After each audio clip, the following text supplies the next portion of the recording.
everybody. This is day 1368. Let me make sure.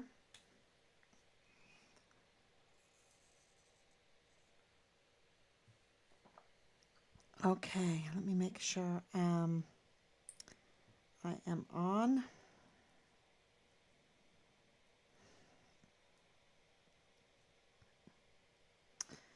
So, okay. Looks like everything's working.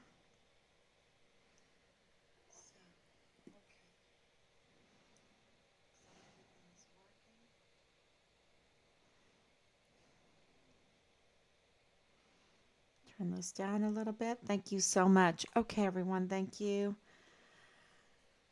So, today's been a very, very full day behind the scenes, and that's why we are burning the midnight oil. This is day 1368. It took me a minute to get started because there is just so much going on. We're getting institutional support, and now we're being contacted. Um, the problem with some of the contacts that we're getting is with the transparency of files from open records requests. We're not getting the files that we should be getting from open records requests. And, they can say, okay, we're going to send a letter to Attorney General Paxton to say why they can't give us these documents. But yet, Team Find Richard Halliday is so big, right? That some of these documents that we've requested, we have.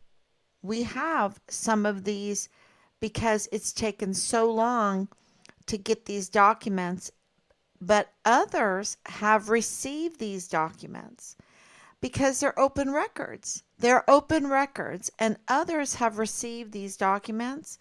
And yet, when it comes to Robert Halliday requesting these same records, there is this delay. There is an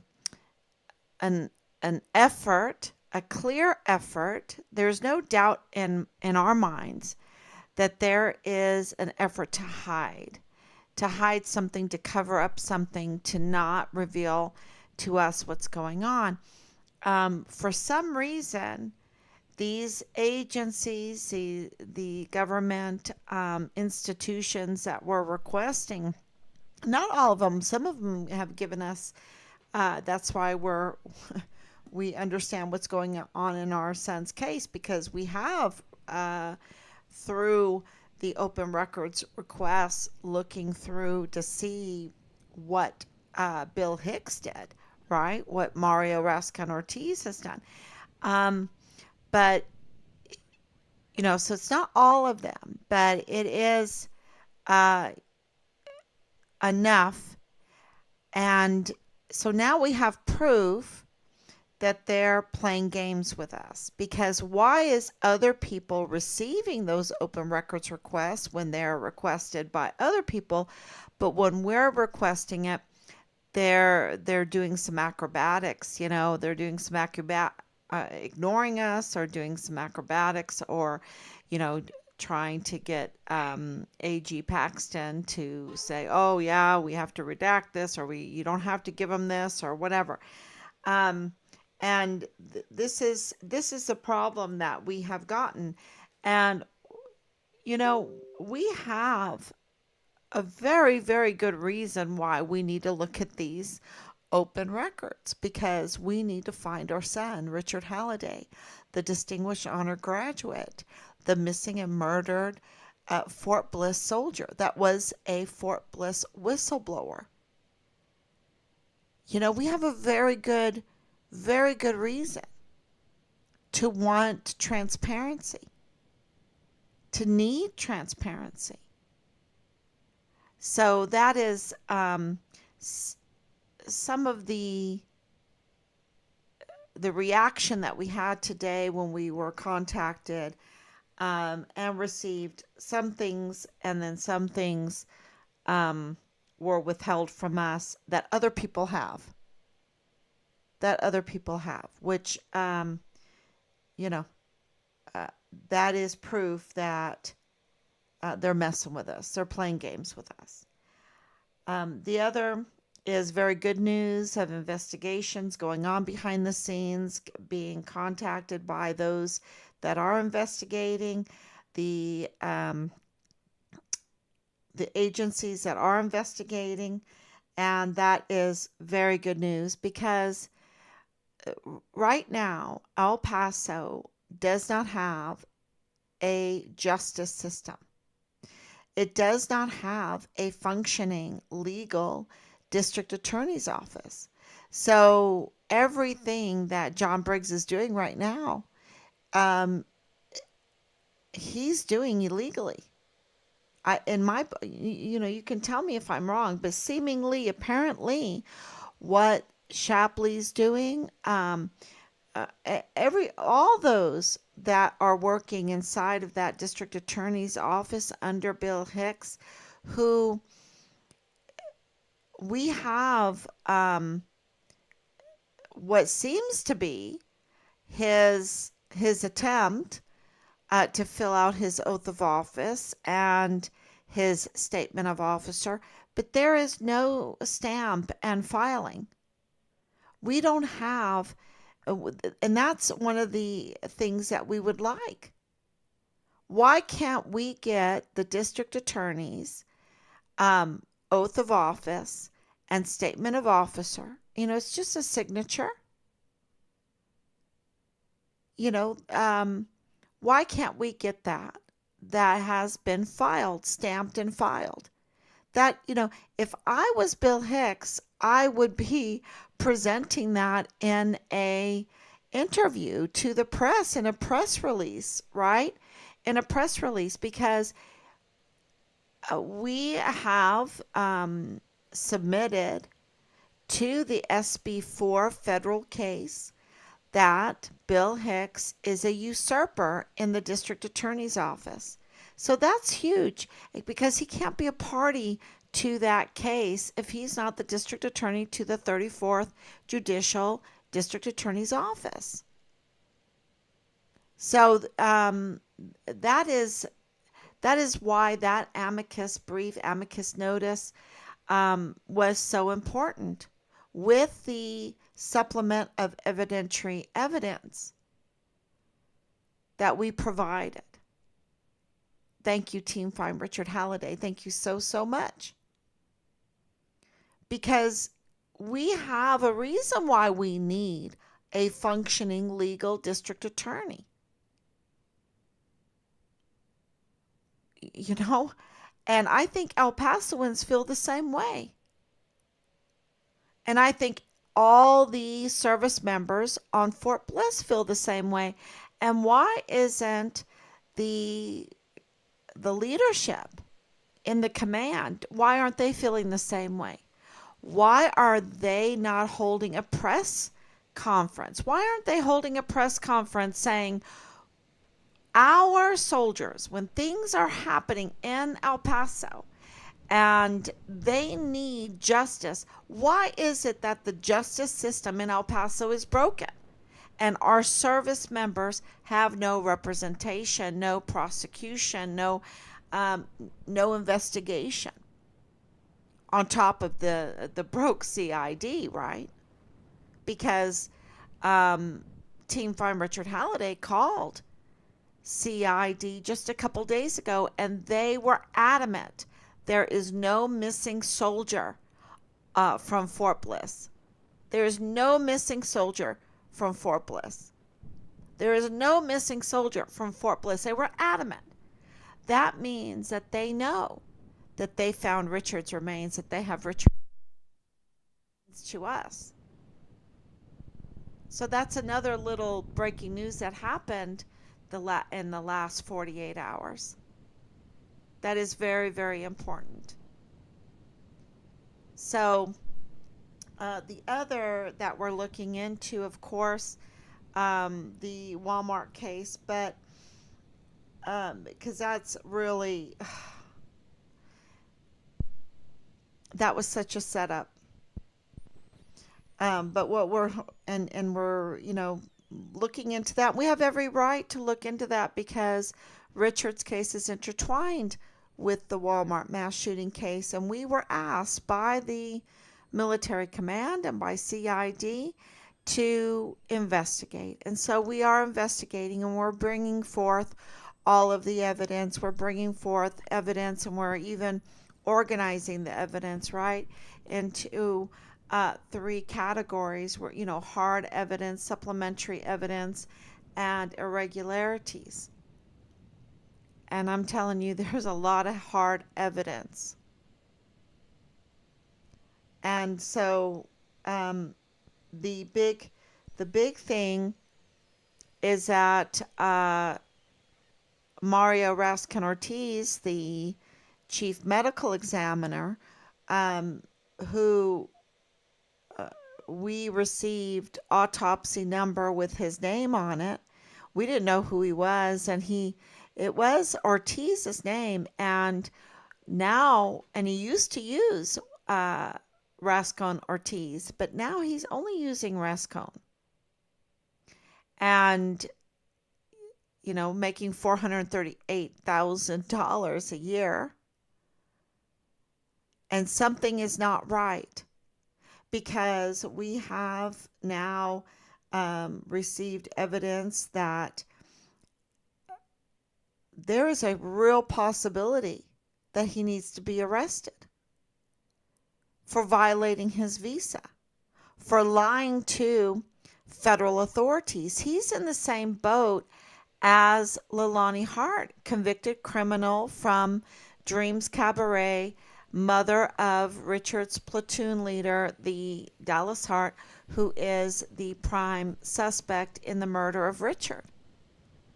So Mario Rascon Ortiz is in the same situation as convicted criminal Leilani Hart, lying to federal authorities. So I need to look that up, what kind of penalty that is. Because uh, if you are committing perjury to federal authorities, that's a big deal. That's a very big deal. And it's like, why aren't they paying attention to this? Because it's very, very clear. Why hasn't Leilani Hart been arrested? And why hasn't Mario Raskin Ortiz been arrested? Because uh, the point is that needs to be investigated also. Because lying to authorities, right, through the H-1B and the J-1 waiver, the H-1B visa and the J-1 waiver, um, you know, let's say if he's a medical officer and he wants to come to the country, and he wants to get a visa with a waiver, he can do that. And he needs to then serve the poor community. He needs to say that, okay, I'm going to give back to the country that is allowing me to work in this country, and I'm going to serve the poor. But see, as a medical examiner, you can't do that. You can't do that. Even though Veronica Escobar is like, oh well, he can give them free autopsies. No, that's not serving the poor. You can, because any the thing is anybody that needs to have an autopsy performed, it's already there for them. It's already there for them. So there's more to it, and I think someone that is a legal expert, a legal scholar, can absolutely take this and contact the media to explain why Mario Raskin Ortiz, even with the visa, let's say he did everything right, which he didn't. He violated it, right? Um, he still is not. Let's say he was telling the truth to them and saying, well, I want to be the chief medical examiner, make my $438,000 a year, um, or, $300,000 a year. Right now he's making 438 and more $1,000. You heard me right. It's 753 times more than the average income, the average earnings anyone in El Paso is making. 753 times more. Okay, 753 times more. Um, yeah, that's huge. That's huge. He's making loads of money, and he did it with fraud. Because you see, if he would have said he wanted to be medical examiner, they would have said, no, you can't do that. Because a medical examiner has to be an American citizen. And the reason, and I put it up early this morning, it seems like so long ago. Let me see if I can read this now. Because, oh my gosh, so much has been happening. And this seems like so long ago, talking about the medical examiner. Hold on, I'm not in the right spot. Oh, I'm looking at the victims of the Walmart, going through these 24, because I'm counting Glendon Oakley Jr. in it. I I should count Richard in there. That would be 25. Um, so, okay, I wanted to make sure that everybody, because I didn't understand what a medical examiner really did. I don't think we really learned that. And I think it's very, very important to know who the medical examiner is in your county, um, what their background is, and also the DA, because those are the two most important positions in your county when it comes to justice. And a land full of robbers is a land without justice. So a land of thieves is a land without robbers, right? Or what does St. Augustine say? Um, a land without justice is a land that's controlled by a criminal syndicate, a land of thieves. That's what it is. And you see it very, very clearly right now. And I should really put up what St. Augustine said, because it is so applicable to what's going on. And without a proper legal medical examiner and a DA, then you don't have a proper DA office and you don't have a proper medical examiner's office. And I should have said chief medical examiner. So, and what do they do? What do chief medical examiners do? What does a medical examiner do? All of that is judicial office, okay? Because they can convene an inquest, okay? They can issue subpoenas. They can issue warrants, right? They can put together a jury. They can put together a jury to help with the inquest. Um, they also conduct autopsies, and the findings are part of witness testimonies in the cases. And we're talking about, most of the time when when a medical examiner is part of a case, it's because of the manner of death. So the cause and manner of death, which uh, sheds transparency, sheds truth on the crime, because these are capital murder crimes. He only handles the deceased. And so he handled all the deceased from the Walmart mass shooting case. And we know that because um, they were notified of the problems of using a violator of the office to do the autopsies for such a big case. They botched the case. And that's why this case can't be moved forward. Okay? And many, many other things happened because of it. So in Texas, you know, to be a medical examiner, you have to follow the rules, right? You have to have the skills and you have to follow the rules. You have to obey the rules. And those rules come from the US Constitution and the Texas Constitution.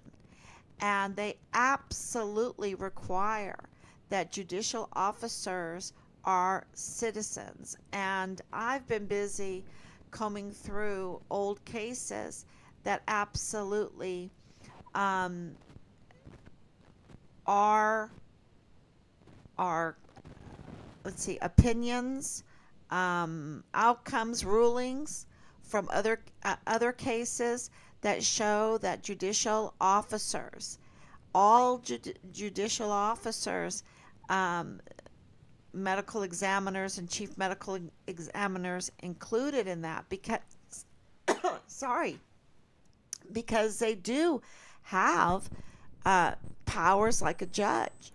Um, they do require American citizenship. They do require residency in Texas, in the area that you're working.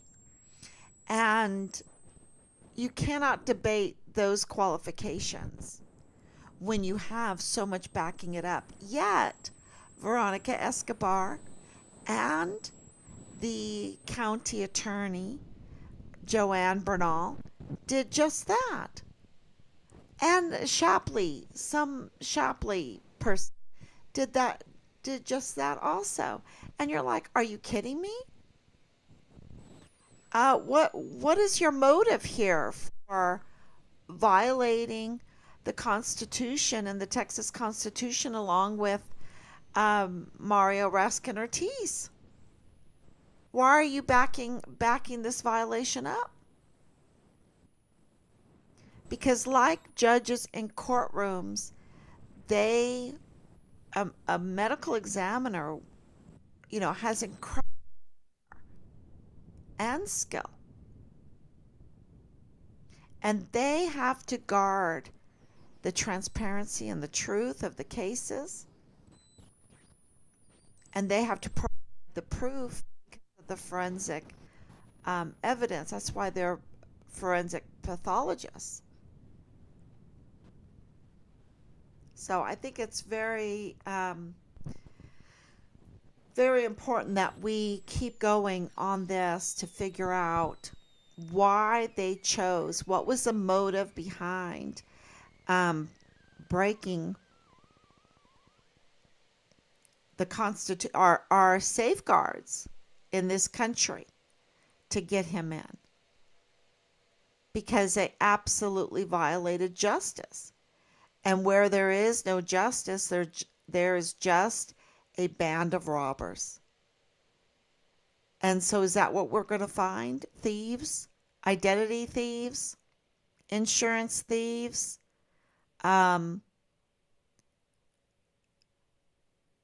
weapons trafficking thieves,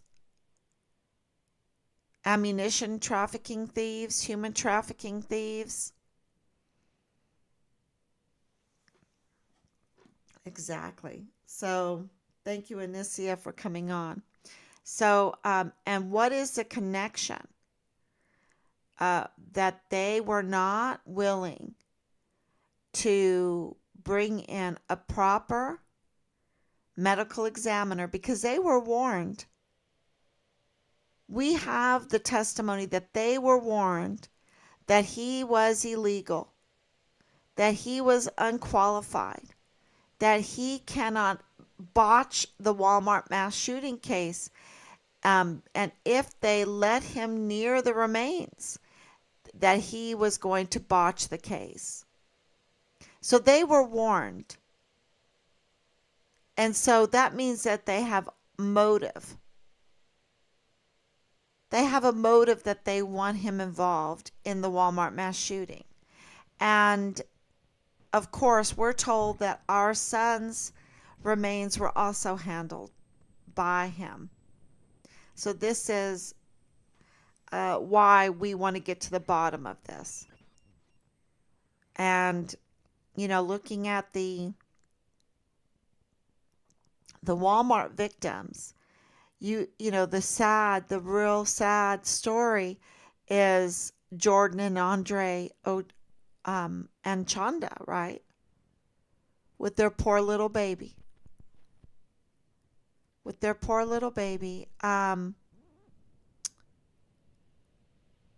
Yeah. Suffering broken bones and then being an orphan. And what's the motive that they want to not give that family justice? What is that motive? Because bringing in Mario Raskin Ortiz with all his violations, and he has more than one, is obstructing justice for the Anchondo family, for that little baby. And is that why the baby did not get any money from the El Paso Community Foundation? So it is, there's just so much going on, and there are connections that will just astound you. And so please keep praying, and please share all this information. And I'm going to try to make sure I put it in a pretty simple terminology that everybody can understand what's going on in this case, because it is complicated. There's so many facets to it. But right now, El Pasoans need to know that their Department of Justice, that their offices of justice, one is being usurped and the other one is with an illegal. And I think that is, and what do I mean by illegal? I'm saying that they are not legally holding the position. They are supposed to be an American citizen, and then this violation of the visa is a very, very big problem, because that has criminal ramifications to it. So thank you so much, everybody. I'm kind of burning the midnight oil today, and I will be back tomorrow, God willing. I know I have some problems with streaming tonight, but I will be back tomorrow. Thank you so much. God bless you, and please share. Bye-bye.